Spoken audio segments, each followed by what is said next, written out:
हरे कृष्ण। तो आज का जो विषय हमारा चर्चा करने का रहेगा, युद्ध कांड के ऊपर आज हम चर्चा करेंगे। तो देखिए, रामायण में ये जो आखिरी का जो कांड है, बोलते जैसे वो मूवी में रहता है ना, मूवी का जो क्लाइमेक्स सीन रहता है, लास्ट सीन रहता है, हीरो और विलेन का फाइट होता है और विलेन का मौत होता है और हीरो विक्टोरियस होता है। तो उसी प्रकार ये रामायण का लीला अगर देखेंगे तो फाइनल मैच जो है युद्ध कांड है, जहाँ पर प्रभु रामचंद्र रावण को वध करते हैं। लेकिन वध करने से पहले बहुत कुछ उसमें डायनामिक्स है, किस प्रकार स्ट्रगल होता है, कैसे वध करते हैं। आइए इसको चर्चा करते हैं। तो युद्ध कांड में सबसे बड़ा जो सीखने का एक विषय है, विभीषण का शरणागति आता है। क्योंकि यहाँ पर प्रभु श्री रामचंद्र अभी तक लंका गए नहीं और जाने का प्रयास कर रहे हैं, प्रिपेयर कर रहे हैं अपने को। और उस समय विभीषण जो कि लंका से आता है और प्रभु श्री रामचंद्र का शरणागति मांगता है। विभीषण और उसके चार मंत्री थे। विभीषण ने पूरा जीवन रावण का सेवा में लगा दिया। देखिए राक्षस लोग कैसे होते हैं, जिसने पूरा जीवन सेवा में लगा दिया और हमेशा रावण का अच्छा सोचा है विभीषण ने, और अच्छा मार्ग उसको हमेशा दिखाया। बोला कि तुम राम से युद्ध करोगे तो हार जाओगे, मर जाओगे, सीता को लौटा दो। लेकिन विभीषण का बात नहीं सुना रावण, और इतना क्रोधित हो जाता है, बोलता है कि तुम मेरे साथ हो ना मेरे शत्रु के साथ हो, मेरे साथ रह के तुम शत्रु को सपोर्ट कर रहे हो, तुम ऐसा आदमी हो।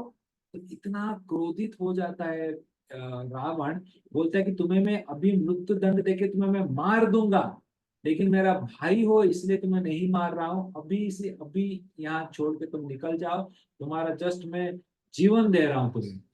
तो इस प्रकार रावण ने प्रताड़ित करते हुए विभीषण को लंका से निकाल दिया। विभीषण अपने चार मंत्रियों को लेके प्रभु श्री रामचंद्र के शरणागति लेने के लिए उनके पास आते हैं। और विभीषण जब हवा में आते हैं और अपने चार मंत्रियों के साथ आते हैं, तो प्रभु रामचंद्र सुग्रीव को भेजते हैं, जाके थोड़ा देखो कौन है ये आ रहे। सुग्रीव जाके देखते हैं कि अरे ये तो रावण का भाई विभीषण है, और आर्मी से वो दुश्मन के आर्मी से आ रहे हैं। तो सुग्रीव बहुत सचेत हो जाते हैं और तुरंत जाके प्रभु रामचंद्र को बोलते हैं कि प्रभु, ये दुश्मन के पार्टी से आए हैं बड़े राक्षस, हमको लगता है कि इनको शरणागति देना नहीं चाहिए, क्योंकि ये अभी लास्ट फाइनल मैच है और अभी कुछ अगर उनको हम शेल्टर देंगे तो कुछ भी हो सकता है ना। तो क्यों खाली खाली उनको शेल्टर देंगे। तो सुग्रीव जी मना करते हैं। तो इस प्रकार ये प्रभु रामचंद्र बैठे हैं एक जगह पर, सुग्रीव जी मना कर रहे हैं। और फिर राम देखिए कितने सुंदर राजा, कितने बड़े लीडर थे, इस सबका ओपिनियन पूछते हैं। तो प्रभु रामचंद्र बाकी सब वानरों को भी पूछते हैं कि आपका क्या राय है बताइए। तो अलग अलग वानर अलग अलग चीज बोलते हैं। कोई बोलता है कि हमको जेल में डाल देना चाहिए, थोड़ा समय वेट करते हैं फिर देखते हैं। कोई बोलते हैं कि हाँ सुपरविजन में रखना चाहिए, आइसोलेशन में रखना चाहिए। ऐसा अलग अलग प्रकार का सबको ओपिनियन आता है। तो उस समय सबका ओपिनियन सुनने के बाद प्रभु श्री रामचंद्र हनुमान जी को पूछते हैं कि हनुमान जी आपका क्या कहना है। हनुमान जी तब बोलते हैं, बहुत अच्छा चीज बोलते हैं, बोलते हैं कि मैं जब लंका गया था रावण सीता माता को ढूंढने के लिए, तो पूरा लंका में राक्षस भरे हैं, practically it was filled with all the राक्षसेस। लेकिन मैंने देखा कि विभीषण जो था उनके घर में जब गया तो एक घर से खाली प्रभु आपका नाम आ रहा था, राम राम राम आ रहा था। तो ये विभीषण आपका भक्त है प्रभु, और ये लंका में रहते हुए एक छोटा सा अयोध्या नगरी बना दिया था अपने भक्ति का शक्ति में। और उधर अयोध्या में ये मंथरा ने अपना कुमंत्रणा करते हुए अयोध्या में लंका बना दी, कैकेयी का मन को फेर के। तो इस प्रकार देख सकते हैं कि भगवान का धाम बनाना जो है, भगवान का चेतना जिस व्यक्ति के मन में रहता है, अपने वो जगह एक आध्यात्मिक जगह बन जाता है। ये हम सीख सकते हैं विभीषण से। राक्षसों के चारों तरफ राक्षस थे, लंका था, लेकिन फिर भी अपना शुद्ध चेतना के कारण उस लंका में भी छोटा छोटा सा अयोध्या करके विभीषण था। तो हनुमान बोलते हैं कि प्रभु, मेरे हिसाब से विभीषण को शरणागति देना चाहिए, उनको शेल्टर देना चाहिए, क्योंकि ये आपका डिवोटी, अगर आप नहीं देंगे तो कौन देगा। और उस समय प्रभु रामचंद्र बोलते कि अरे विभीषण तो छोड़ दो, अगर अभी रावण भी आएगा और शरणागति मांगेगा तो मैं रावण को भी दे दूंगा सकृदपि। एक बार भी अगर रावण भी बोलेगा ना मैं आपको सरेंडर करना चाहता हूँ, गलती हो गया माफ कर दो, अरे मैं उसको शरणागति दे दूंगा। अरे ये तो विभीषण है, मेरा बड़ा भक्त है, इसको क्यों नहीं दूंगा। और प्रभु रामचंद्र विभीषण को शरणागति देते हैं। और उस समय देखिए, जो भी प्रभु के शरणागति में आते हैं, प्रभु उसको वरदान देते हैं, उसको आशीर्वाद देते हैं। प्रभु बोले कि विभीषण चिंता मत कर, अभी रावण का वध होगा और उस रावण के जो राज सिंहासन में मैं तुम्हें राजा करके बिठाऊंगा और लंका का तुम राजा होगा। तो विभीषण का पट्टाभिषेक करते हैं। आज भी वो पहाड़ है, जिस पहाड़ के ऊपर एक गिला हुआ था, और सब सुग्रीव सब बोलते जा रहे, महाराज रामचंद्र जी आप क्या कर रहे हैं, अभी तक युद्ध नहीं हुआ है, लंका रावण का वध नहीं हुआ है और आपने विभीषण को राजा बना दिया। राम अगर हम हार गए तो क्या होगा? तो राम बोलते अगर हम हार गए ना, तो मैं विभीषण को अयोध्या दे दूंगा, अयोध्या का राजा बना दूंगा। सोचिए कितना भगवान का विश्वास है अपने भक्तों के ऊपर। तो ये चीज हम यहाँ विभीषण से सीख सकते हैं कि भक्तों का शरणागति। और उसके बाद प्रभु विभीषण बोलते हैं कि हमको लंका जाना पड़ेगा और इसको पार करना पड़ेगा, लंका में जाके युद्ध करना पड़ेगा। तो प्रभु रामचंद्र देखते हैं कि इतना बड़ा समुद्र पार करना है, तो पहले वो समुद्र के जो भगवान थे उनको पूजा करना शुरू करते हैं, उनको पूजा करते हैं, क्योंकि रास्ता मांगते हैं, रास्ता मिलेगा तभी तो जाएंगे। तो रास्ता के लिए प्रार्थना करते हैं। तो लेकिन समुद्र देव सुनते ही नहीं। 1 2 3 दिन हो गया, रामचंद्र जी अनशन में बैठे हैं और रास्ता मांग रहे जाने के लिए, समुद्र देव कुछ सुनने का नाम ही नहीं ले रहे। और फिर रामचंद्र जी को गुस्सा आता है, तो अपने बाण को निकालते हैं, धनुर में डालते हैं, और जैसे ही छोड़ने वाले थे, अभी रामचंद्र जी अगर बाण छोड़ेंगे तो क्या उसका प्रतिक्रियाएं आएगा, पूरा समुद्र उनके क्रोध से पूरा उबलना चालू हो जाता है, बॉइलिंग वाटर जैसा। सब मछली शार्क सब पानी के ऊपर आके सब रोना चालू करते हैं। और उसी समय वरुण देव बाहर आके रामचंद्र भगवान रामचंद्र को क्षमा याचना करते हैं कि प्रभु हमसे गलती हो गया, कृपा करके हमको क्षमा कर दीजिए। लेकिन आप जैसे प्रार्थना कर रहे हैं, ये भले भला समुद्र कैसे किसी को रास्ता दे सकता है? ये समुद्र ऐसा कभी तो इतिहास में हुआ नहीं, किसी को रास्ता देगा समुद्र। तो वो आप एक काम कीजिए, आप मेरे ऊपर पत्थर डालिए, नल और नील अगर किसी के ऊपर लिखेंगे तो पत्थर डूबेगा नहीं, और मेरा कृपा से पत्थर सब एक साथ रहेगा, ब्रिज बन जाएगा। आप बस पत्थर डालते डालते जाइए, मैं उसको नहीं बहाऊंगा, एक साथ रखूंगा, समुद्र बोलता है। और इस प्रकार रास्ता भी बन जाएगा और आप लंका भी जाएंगे और आपका युद्ध भी होगा लंका में। तो समुद्र देव का ये जब वो सूचना अ, राम जी को मिलता है, तो राम जी ठीक है बोलते हैं। और इस प्रकार राम जी ये राम सेतु निर्माण का आदेश देते हैं। जितने सारे वानर पत्थर ले लेके उड़ उड़ के जाके पत्थर सब डालना चालू करते हैं, सब वानर इस प्रकार। और नल और नील आप देख रहे हैं किस प्रकार वो लिख रहे हैं पत्थर के ऊपर, प्रभु श्री रामचंद्र का नाम लिख के डाल रहे हैं। तो इस प्रकार ब्रिज बनते बनते जा रहा है। और हनुमान बड़ा बड़ा पत्थर, क्या बड़ा बड़ा पर्वत को लेके फेंक रहा था हनुमान, बिकॉज ये हनुमान है, बड़ा बड़ा पर्वत को लेके फेंक रहा था हनुमान। और उस समय देखिए, छोटा सा फोटो में देखिए गिलहरी है, वो छोटा छोटा पत्थर लेके जा रही थी और फेंक रही थी। तो हनुमान देखते कर ये इतना छोटा पत्थर फेंकेगी तो क्या होने वाला है इसमें, और मैं इतना बड़ा पर्वत फेंक रहा हूँ, उसके सामने क्या है? तो हनुमान बोलती है गिलहरी साइड हट जा, रास्ता में मत आओ, साइड में निकल जाओ, मेरा सेवा में डिस्टर्ब मत करो। तुम इतना इतना छोटी छोटी पत्थर डाल रहे हो, क्या होने वाला है उसमें? मेरा एक पत्थर डालूंगा तो तुम्हारा पूरा जीवन भर जितना डालोगे उतना भी नहीं होगा। तो हनुमान जैसे ही बोलता, बेचारा गिलहरी मायूस होकर साइड हो जाती है। अब प्रभु रामचंद्र ये सब लीला देखते हैं, हनुमान को बुलाते हैं, हनुमान इधर आओ इधर आओ, आपने क्या बोला इस गिलहरी को? तो गिलहरी हनुमान बोलते कह रहे, मैंने बोला टाइम जा रहा है, छोटा छोटा पत्थर में क्या होगा, हमने बोल दिया थोड़ा साइड हट जाओ, हम बड़े बड़े पत्थर डाल रहे हैं, उसमें जल्दी जल्दी हो जाएगा। तो राम बोले कि अरे इसको तो और जल्दी मैं चाहूँ तो कर सकता हूँ। तो हनुमान भी आश्चर्य हो गए, क्या कैसे करेंगे? तो प्रभु रामचंद्र बोले कि देखो, अरे मैं अगर एक तीर मारूंगा तो एक तीर से पूरा ब्रिज इधर से उधर लंका में कर सकता हूँ, क्या मेरे पास इतना शक्ति नहीं है क्या? प्रभु रामचंद्र बोलते हैं, अरे मैं भगवान हूँ, सबके हृदय में परमात्मा के रूप में विराजमान करता हूँ। अगर मैं चाहूंगा तो एक तीर में एक बड़ा ब्रिज बना दूंगा और सब 1 सेकंड में जाए। वो तो छोड़ो, मैं चाहूंगा तो मैं रावण के हृदय में परमात्मा के रूप में निवास करता हूँ, चाहूंगा तो उसको इधर से बैठ के हार्ट अटैक कर सकता हूँ और रावण उधर ही मर जाएगा। इतना सब क्यों कर रहा था? हनुमान भी सोचना चालू कर दिया, सच में भगवान इतना सब क्यों कर रहे हैं, तो क्या चाहिए? भगवान बोलते कि देखो हनुमान, मैंने तुम्हें जितना शक्ति दिया है उस शक्ति से तुम इतना बड़ा बड़ा पर्वत उठा रहे हो। उस छोटे से गिलहरी को मैंने जितना शक्ति दिया है उस शक्ति से छोटा छोटा पत्थर उठा रही है। तो दोनों अपना पूरा शक्ति लगा के आप अपना प्रयास कर रहे हैं। तो इसलिए मैंने जो शक्ति दिया है उस शक्ति में आप दोनों अपना पूरा प्रयास कर रहे हो। इसलिए एक दूसरे को तुलना करके ईर्ष्या मत करो। एक दूसरे को तुलना मत करो। मैं चाहता हूं कि मेरे जितने भक्त हैं मेरे सेवा में लगे, और इसी सेवा में जब लगेंगे इससे ही उनका कल्याण होगा जीवन में।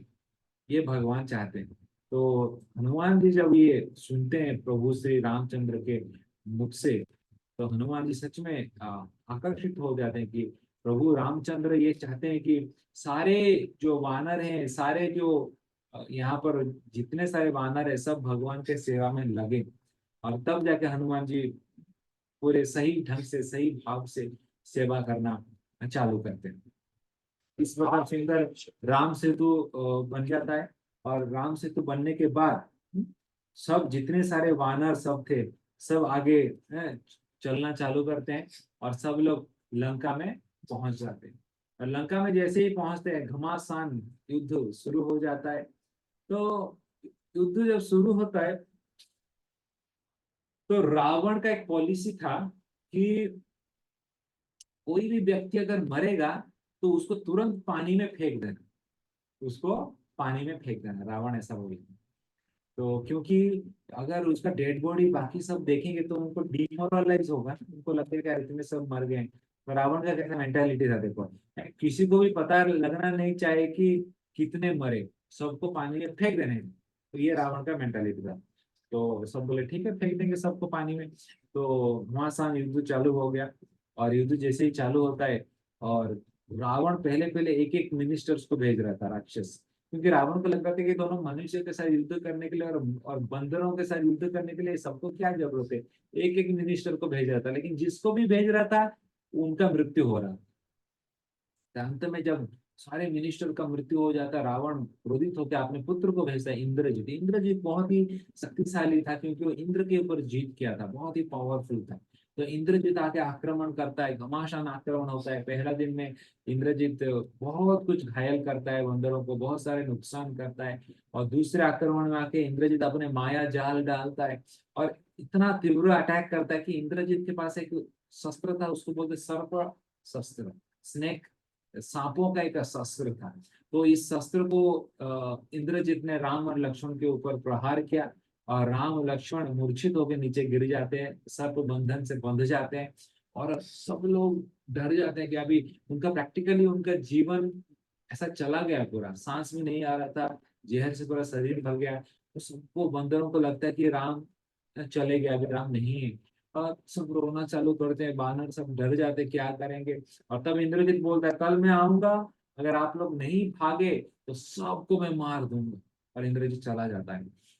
और उस समय राम और लक्ष्मण दोनों बेहोश होकर पड़े हैं। तो उस समय वहां पर प्रभु गरुड़ जी आते हैं वैकुंठ से। गरुड़ कौन है? भगवान विष्णु के वाहन। वो जो वैकुंठ से आते हैं गरुड़ जी, उनका शरीर का उनका पंख से जो हवा निकल रहा था उस हवा का स्पर्श से मात्र ही सब सांप दौड़ने चालू करते हैं, क्योंकि गरुड़ जी के लिए महाप्रसाद क्या है? सांप है। गरुड़ जी ईगल है, राइट, वो सांप को खाते हैं। तो जैसे ही गरुड़ जी आए सब सांप अपने जान बचाते हुए भागना चालू करते हैं। और गरुड़ जी आके राम और लक्ष्मण को जैसे ही स्पर्श करते हैं, उनके स्पर्श मात्र ही राम लक्ष्मण के अंदर फिर से जीवन आ जाए। और इस प्रकार राम लक्ष्मण जीवित होते हैं। और राम लक्ष्मण गरुड़ जी को प्रार्थना करते हैं कि आप कौन है? प्रभु बोले धन्य है आपका माया प्रभु, आप ही मेरे भगवान है और आप पूछ रहे हैं आप कौन है। ये आपका क्या लीला चालू है? तो गरुड़ जी प्रभु रामचंद्र को प्रार्थना करते हैं, और मर्यादा पुरुषोत्तम प्रभु श्री रामचंद्र लीला करने के लिए आए हैं धरती में, प्रार्थना करते हुए गरुड़ जी फिर वैकुंठ चले जाते हैं। और फिर इंद्रजीत अगले दिन युद्ध करने के लिए आता है। तो इंद्रजीत देखे आश्चर्य हो जाते कि ये दोनों को तो मैंने मारा था, कैसे फिर से जीवित हो गए। और बहुत क्रोधित होकर आक्रमण करता है, और घमासान युद्ध होता है। और बाद में इंद्रजीत देखता है कि इनको अगर परास्त करना है मुझे और शक्ति चाहिए।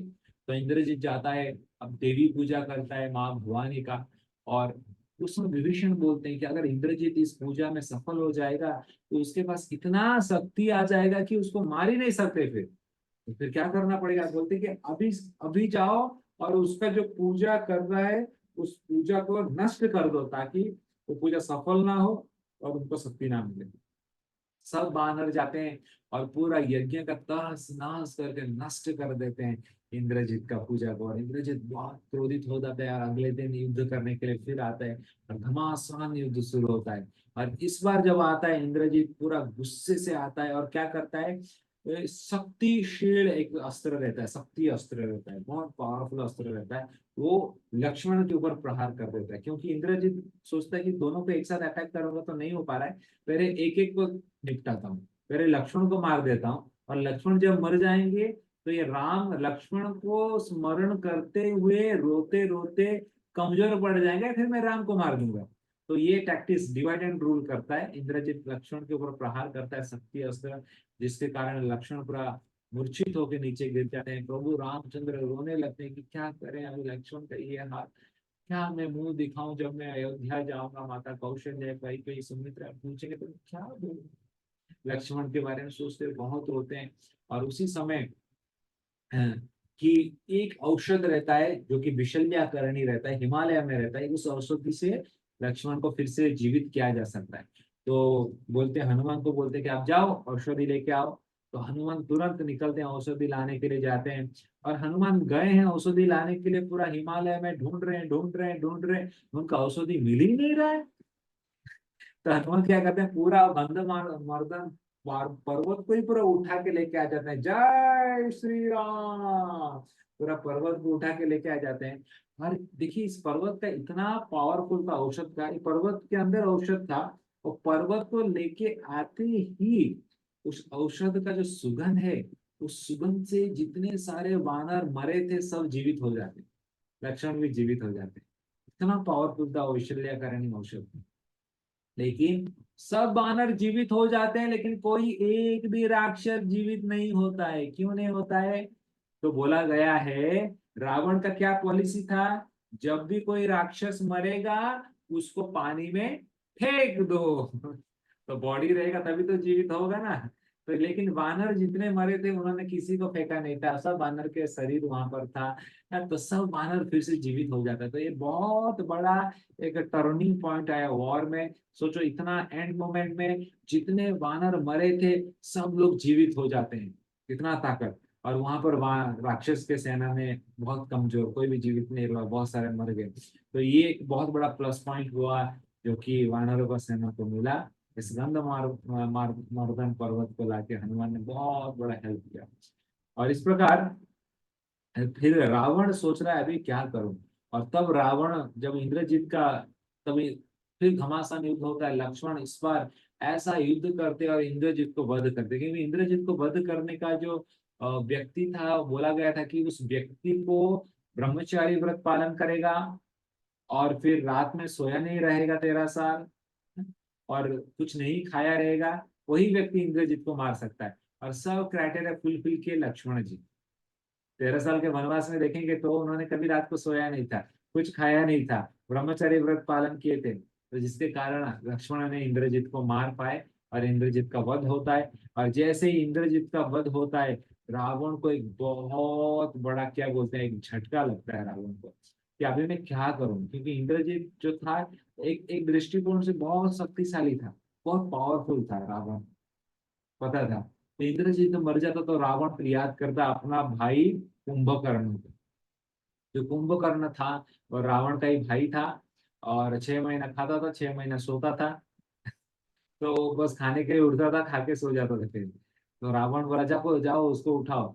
सब लोग गए, इतना हाथी ढोल बाजा सब लेके उसके कान में बजाने लगे, उसको उठाने लगे। और कुंभकर्ण जब उठता है बोले कि अरे ये मेरा टाइम नहीं है उठने का, क्यों मुझे उठा रहे हो, क्या हुआ? तो कुंभकर्ण सबको जब गुस्से से पूछता है, बोले कि अरे आपके भाई बुला रहे हैं, चलिए जल्दी, इमरजेंसी आ गया, आप सोए हैं इधर। तो कुंभकर्ण जाके रावण को मिलता है, बोले क्या हुआ? तो देखिए एक परिवार में 3 भाई है, एक माँ के पेट से जन्म हुए हैं, एक रहा इधर कुंभकर्ण जो तमोगुण में है, हमेशा सोते रहता है, खाने का सोने का कुछ नहीं पड़ी है। दूसरा रावण जो रजोगुण में, जो कि हमेशा काम वासना और पैसा कमाने के रजोगुण में, और तीसरा विभीषण जो सत्वगुण में भगवान का भजन भक्ति कर रहा है। देखिए, एक माँ के तीन बेटे एक पेट से जन्म हुए, लेकिन तीन अलग अलग गुण के हैं। इसलिए भगवान बोलते हैं, गुण कर्म सब विभाग ऐसा है। जन्म से कोई कुछ नहीं होता है, गुण और कर्म से होता है। तो हम जब कुंभकर्ण जब सब कुछ डिटेल में सुनता है रावण से कि ऐसा ऐसा ऐसा किया है, तो कुंभकर्ण बोलता है कि भाई आपने तो गलती किया है, क्योंकि आप दूसरे को पत्नी को उठा के लेके आना तो ठीक नहीं हुआ, ये तो साफ साफ गलती है। तो आप एक काम करो, लौटा दो सीता माता को, सब काम खत्म हो जाएगा। रावण बोलता है, मूर्ख, तुझे भाषण देने के लिए नहीं बुलाया, मैं जो बोल रहा हूँ वो करो। मैं बड़ा हूं या तू बड़ा है? वो कहने बोला, आप तो बड़े हैं, लेकिन मैं जो बोल रहा हूँ करो फिर, मेरे साथ क्यों आर्गुमेंट कर रहा है? तो ये था रावण, किसी का बात नहीं सुना। देखो, अपने पत्नी मंदोदरी बोली युद्ध मत करो, एक सती नारी ऐसा करना ठीक नहीं, नहीं सुना। खुद का भाई विभीषण ने बोला, नहीं सुना, घर से निकाल दिया। इधर कुंभकर्ण बोल रहा, नहीं सुना। इंद्रजीत ने बोला था, नहीं सुना, किसी का भी नहीं सुना। ये था Ravan. Ravan is a category of HNS, हम नहीं सुधरेंगे। सबने बोला है सुधर जाओ सुधर जाओ, हम नहीं सुधरेंगे। किसका सुनता था? अपने चेले चपाटे जो मंत्री लोग थे, बोलता, अरे महाराज, आपको कौन परास्त करेगा, आप तो त्रिलोकपति है ना, आपने बड़े बड़े देवताओं का छक्के छुड़ाए, आपका कौन आपको मार सकता है? रावण का सीना चौड़ा हुआ, अरे देखो ये लोग कितने मेरे बड़े बड़े मेरे मित्र हैं, ये लोग बोल रहे हैं मैं कैसे कर सकता हूँ, मार सकता हूँ। तो रावण ऐसा व्यक्ति था, जो अपने थे उनका नहीं सुनता था, और जो अपने नहीं थे उनका सुनता था।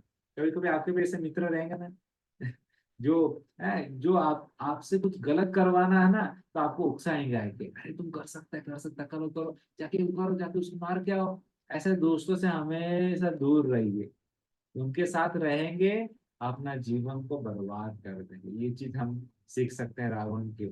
इतने सारे जो ब्लड रिलेटिव्स, खुद के जो स्वजन हैं, वो सही रास्ता दिखा रहे हैं, किसी का नहीं सुना भाना, किसी का नहीं सुना रावण। और जो पराये लोग हैं, वो लोग जो बोल रहे हैं चेले चपेटे, उनका बात सुन के युद्ध किया। और कुंभकर्ण को भेजता है। कुंभकर्ण बोलते हैं, आप बड़े भाई हो, अगर आप बोलेंगे तो मैं जाऊंगा युद्ध करने के लिए, लेकिन एक चीज मैं बोल देता हूँ कि आप गलत कर रहे हैं प्रभु, आप गलत कर रहे हैं। और फिर कुंभकर्ण जाता है युद्ध करने के लिए, घमासान युद्ध होता है। और कुंभकर्ण बोला जाता है कि ये सबसे ज्यादा नुकसान करता है, मतलब उसका पैरों के नीचे इतने सारे बानर कुचल के मर जा रहे थे, कुंभकर्ण आके और सबको सीधा हाथ में पकड़ता था और मुंह में डाल के खा लेता था। राक्षस था, इतना बड़ा था। सब बानर सोच रहे कि अभी क्या करें क्या करें, कुंभकर्ण को कैसे मारे। और प्रभु राम ने ऐसा एक तीर मारा, उसका एक हाथ काट दिया। फिर कुंभकर्ण आगे आ रहा है, फिर दूसरा हाथ को काट दिया। फिर आगे आ रहे हैं, उसका अभी क्या दोनों हाथ कट गया, अभी क्या करेगा? अभी सीधा आके मुंह से सबको खा रहा था, क्योंकि क्षत्रिय है ना, लौटते तो नहीं जा पाएगा। और फिर अंत में प्रभु ने एक तीर मारा और उसका गर्दन को भी काट के कुंभकर्ण का मृत्यु हो गया। और जब कुंभकर्ण का मृत्यु होता है, तो रावण को सही में इतना बड़ा झटका लगता है। रावण सोचने के लिए विवश हो जाता है, अभी मैं क्या करूं, क्योंकि अभी कोई नहीं बचा है। इंद्रजीत मर गया, कुंभकर्ण मर गया। तो रावण सोचता है कि अभी मैं क्या करूं। लेकिन फिर भी मैंने क्या बोला था, रावण कौन सा कैटेगरी है? हम नहीं सुधरेंगे। तो तब रावण नीचे जाता है, बलि महाराज को हेल्प मांगने के लिए जाता है। बलि महाराज बता देंगे, जो प्रहलाद महाराज के पोते थे, जो कि भगवान विष्णु के भक्त थे, लेकिन राक्षस कुल में ही थे। तो रावण जाता है बलि महाराज को हेल्प मांगने के लिए। बलि महाराज को बोलता है कि मुझे तो हेल्प करो, राम को मारना है। तो बलि महाराज सुन के हंसते हैं, बोले, क्या तुम राम को मारोगे? बलि महाराज बोलते, आओ तुम्हें एक दिखाता हूँ। तो बलि महाराज देखते कि इसको उठाओ, तो रावण उठाता है, बोले, अरे ये बहुत भारी है, नहीं उठा पा रहा हूँ। ये क्या है? बोले, कुछ तो सोने का पर्वत है। रावण बोलता है, बोले, अरे मूर्ख, सोने का पर्वत नहीं है, ये हिरण्यक्ष का कान का रिंग है, कान का बाली है। सतयुग में तुम और कुंभकर्ण हिरण्यक्ष और हिरण्यकशिपु थे, और देखो तुम्हारा ही कान का बाली गिरा है, तुम नहीं उठा पा रहे हो। और पता है तुम्हें भगवान विष्णु ने कैसे मारे थे? हिरण्याक्ष को वराहदेव ने ऐसे एक छापड़ मारा था गाल में, एक छापड़ से उसका मृत्यु हो गया, और बाली इधर गिरा है। अरे वही भगवान विष्णु अभी श्री रामचंद्र भगवान के रूप में यहाँ पर आए हैं, और तुम अपना ही बाली को नहीं उठा पा रहे हो, त्रेता युग में तुम्हारे पास इतना शक्ति नहीं है, और तुम गया लड़ने के लिए रामचंद्र से, विष्णु से, क्या लड़ाई करोगे तुम? तो रावण को इतना समझाते हैं वाली महाराज की, लड़ाई मत करो रावण, तुम हार जाओगे, बुद्धिमता यही है कि सीता माता को लौटा दो। लेकिन मैंने क्या बोला था, रावण क्या है, एचएनएस, हम नहीं सुधरेंगे। इतना कुछ समझाए फिर भी आया, हम नहीं सुधरेंगे, हम युद्ध करेंगे, ठीक है। तो युद्ध करने के लिए जाता है रावण, और घमासान युद्ध होता है। प्रभु रामचंद्र ऐसा युद्ध करते हैं, रावण का जितने सारे राक्षस थे सबको विनाश कर देते हैं प्रभु श्री रामचंद्र।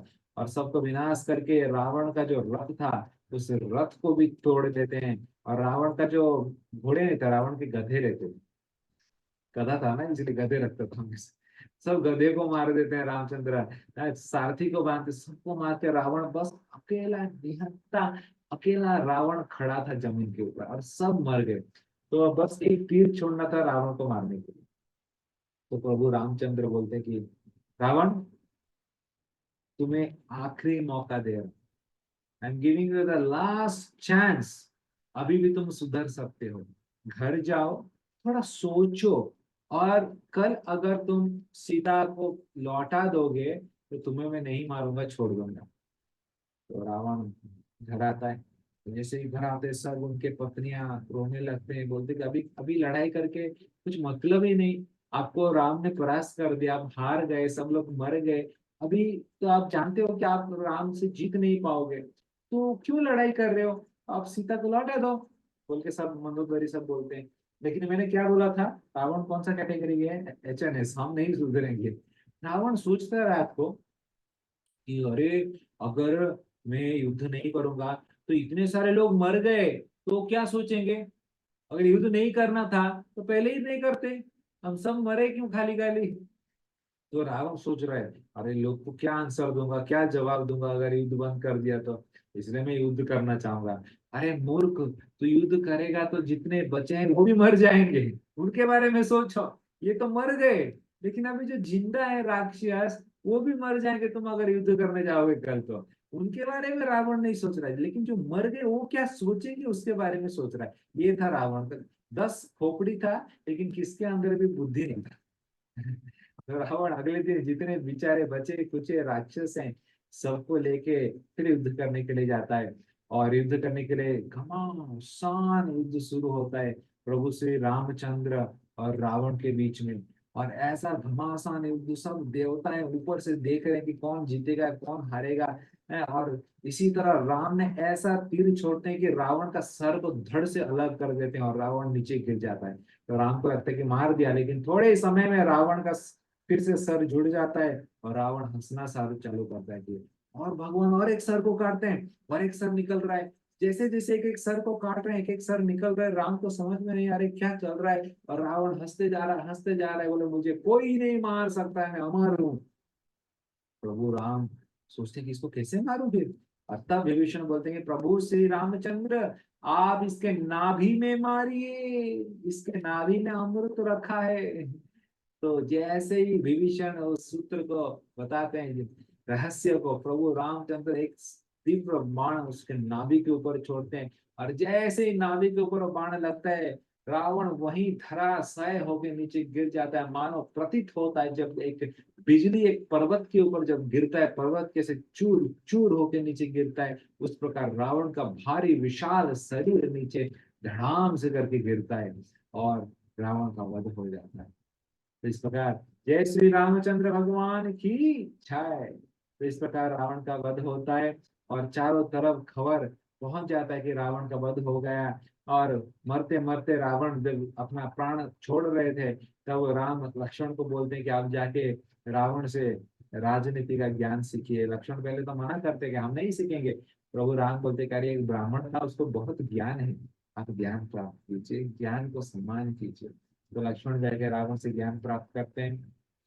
और रावण का जब मृत्यु हो जाता है, तो मंदोदरी सब रानी आके बहुत रोते हैं रावण के पास, बोलते हैं हम लोग कितने समझाए प्रभु, आप लोग कितने समझाए, फिर भी आप नहीं माने, अंत में आपका मृत्यु हो गया।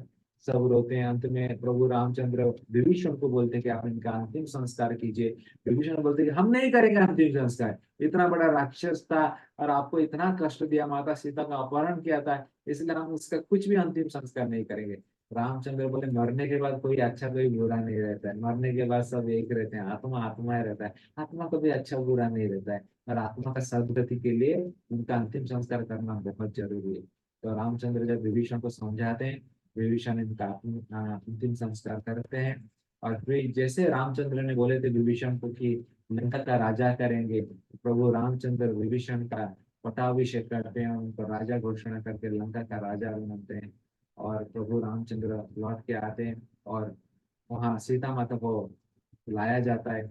और फिर रामेश्वरम में आते हैं प्रभु रामचंद्र और सीता माता को वहां पर लेके आते हैं।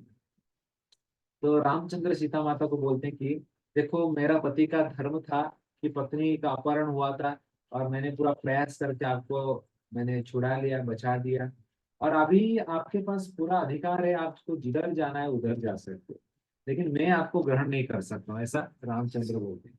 सीता माता पूरा डर जाती है, बोले क्या कर आपको ग्रहण नहीं करना तो फिर मुझे लाए क्यों फिर तो प्रभु रामचंद्र बोलते थे कि आप इतने बड़े राक्षस के पास इतने महीने थे, तो आपके चरित्र के ऊपर मुझे संशय है, अगर मैं आपको रखूंगा तो लोग क्या बोलेंगे मुझे, इसलिए कृपा करके मैं आपको नहीं रख पाऊंगा, क्योंकि मैं अयोध्या का राजा है। ऐसा जैसे ही बोलते हैं, माता सीता को इतना कष्ट लगता है। सोचो जिस नारी ने हर पल राम को स्मरण किया, उसके चरित्र के ऊपर कोई लांछना डालता है तो कितना कष्ट होगा। माता सीता बहुत पीड़ित, बहुत रोती रोती, इतने कष्ट में माता सीता, तो लक्ष्मण को बोलते हैं कि लक्ष्मण आप अग्नि प्रज्वलित कीजिए यहाँ पर, और मैं अग्नि में प्रवेश करना चाहती हूँ। और सच में अगर मैं एक पल भी प्रभु श्री रामचंद्र को अगर स्मरण नहीं की रहेगी, तो इस अग्नि मुझे जला के राख कर दे। ऐसे बोलते हुए सीता माता अग्नि के अंदर प्रवेश कर जाते हैं। सब बानर रो रहे हैं, सब लोग चिंतित है कि क्या हो रहा है, सबके सामने क्या हो रहा है, कोई कुछ नहीं कर पा रहे हैं। और प्रभु रामचंद्र अटल होके एक जगह पर खड़े हैं, और माता सीता अग्नि के अंदर प्रवेश कर जाती है। जैसे ही अग्नि के अंदर प्रवेश कर जाती है, कुछ ही समय में अग्नि देव माता सीता को लेकर बाहर आते हैं, राम जी को समर्पण करते हैं और बोलते हैं कि हे प्रभु श्री रामचंद्र, आपके पत्नी माता सीता का चरित्र के ऊपर आप संदेह मत कीजिए। नहीं, वो एक पल भी आपको सोचे बिना नहीं जी है, हर पल आपको याद करती है, तो इसलिए उनका चरित्र निर्मल है। और सीता माता को प्रभु रामचंद्र ग्रहण करते हैं। तो इसमें आचार्यगण और एक भी कारण बताते हैं, क्योंकि कभी कभी लोग प्रश्न करते हैं कि अरे ये राक्षस था रावण, तो सीता माता को कैसे छू पाया। स्पर्श करना भी दूर का बात है, उठा के लेके जाना तो छोड़िए, कैसे सीता कौन है, भगवान के शक्ति है, उसको कैसे एक राक्षस छू पाएगा। तो आचार्य बोलते हैं कि लक्ष्मण जी लक्ष्मण रेखा जब काटे थे और माता सीता को बोले थे कि आप बाहर मत आओ, तो सीता एक्चुअली बाहर नहीं गई थी।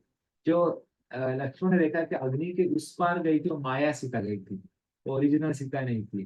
तो एक्चुअली जब अग्नि में जाते हैं तो माया सीता, रावण माया सीता को लेके जाती है, ओरिजिनल सीता नहीं जाती है। और क्योंकि अग्निदेव के पास ओरिजिनल सीता थे, तो इसलिए जब अग्नि परीक्षा होता है तो अग्निदेव वो माया सीता को ले जाते हैं और ओरिजिनल सीता को फिर लौटाते हैं प्रभु श्री रामचंद्र। इस प्रकार ये सुंदर लीला सीता का अग्नि परीक्षा होता है। आज भी आप रामेश्वरम धाम में जाएंगे तो वहां पर रामेश्वरम है, क्योंकि प्रभु श्री रामचंद्र ने आ, रावण को मारा, और रावण कौन था, शिव जी का भक्त था, इसलिए जब मार के आए तो शिव जी को पूजा कर रहे थे, क्योंकि उन्होंने मारा था। और उस समय उन्होंने हनुमान को बोले कि शिवलिंगम लेके आओ, एक हम पूजा करना चाहते हैं, तो हनुमान लाने के लिए गए थे, लेकिन समय बीत जा रहा था, तो सीता माता ने रेती से ही एक छोटा सा शिवलिंगम बना दिया, और प्रभु श्री रामचंद्र ने उनको पूजा किए थे। लेकिन जब पूजा हो रहा था तब तक हनुमान लौट के आते हैं, बोला अरे प्रभु मैंने शिवलिंगम लेके आया, आपने पूजा चालू कर दिया, कैसे होगा अभी। तो प्रभु राम बोलते ठीक है, ये सीता माता ने बनाई अपने हाथों से, आपने आप इसको तोड़ दो और आपका शिवलिंगम रख दो।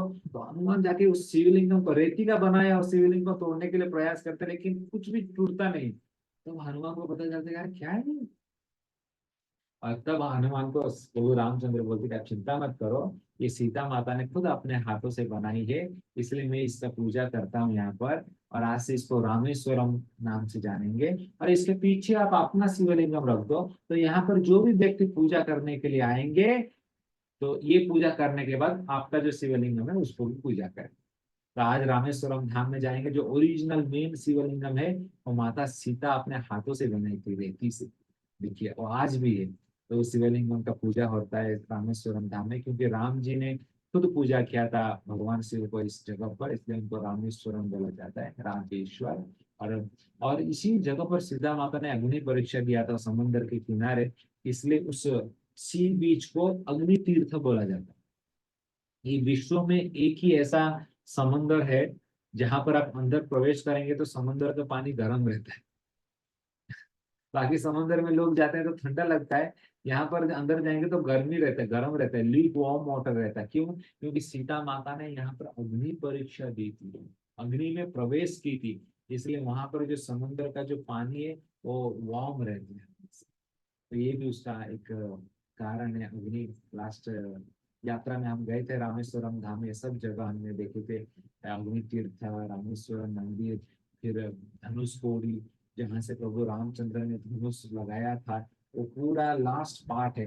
और वहां से टेलीस्कोप से देखेंगे तो ब्रिज भी दिखता है बीच बीच में, क्योंकि जब प्रभु रामचंद्र विभीषण को राजा करके लौट रहे थे, और विभीषण बोले कि प्रभु आपने तो इतना सुंदर ब्रिज बना दिया, एनएच हाईवे बना दिया, अभी कोई भी शत्रु आएगा अटैक करेगा लंका के ऊपर तो कुछ प्रोटेक्शन नहीं रहेगा, because it was an island ना, चारों तरफ से पानी था, प्रोटेक्शन था। तो रामचंद्र बोलते ठीक है हम तोड़ देंगे इसको। तो प्रभु रामचंद्र तीर एक मार के उस ब्रिज को 3 टुकड़ा में तोड़ देते हैं।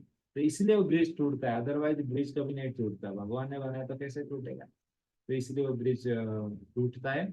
तो ये आप दर्शन कर सकते हैं धनुष कोडी, जहाँ से प्रभु रामचंद्र ने ब्रिज बनाया था। बहुत सुंदर एक टूरिस्ट स्पॉट है जहाँ पर जाकर देख सकते हैं।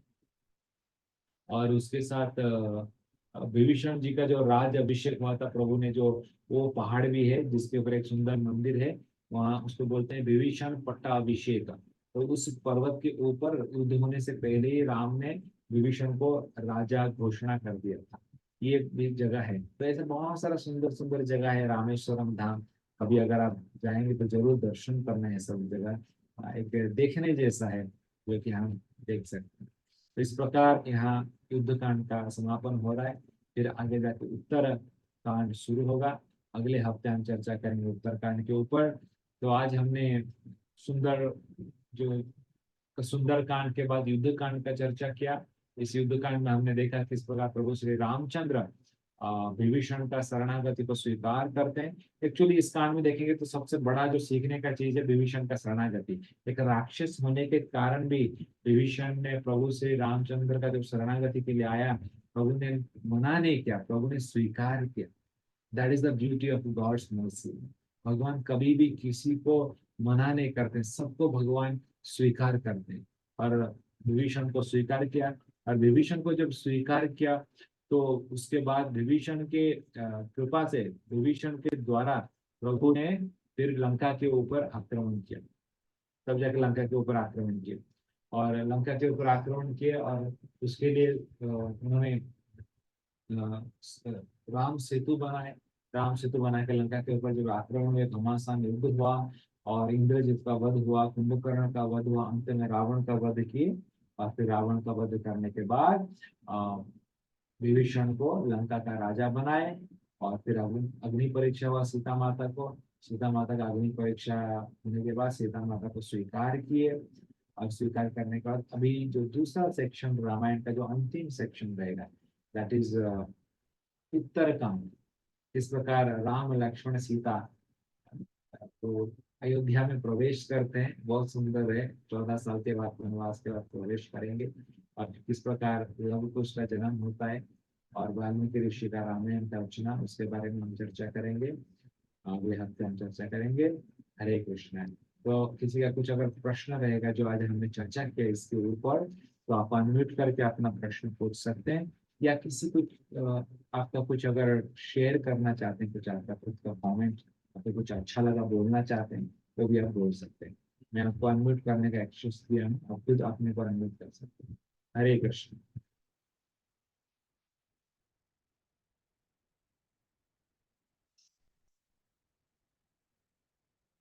या जिनको बोलने के लिए कंफर्टेबल फील नहीं कर रहे हैं, चैट बॉक्स में टाइप करना चाहते हैं, वो टाइप भी कर सकते हैं।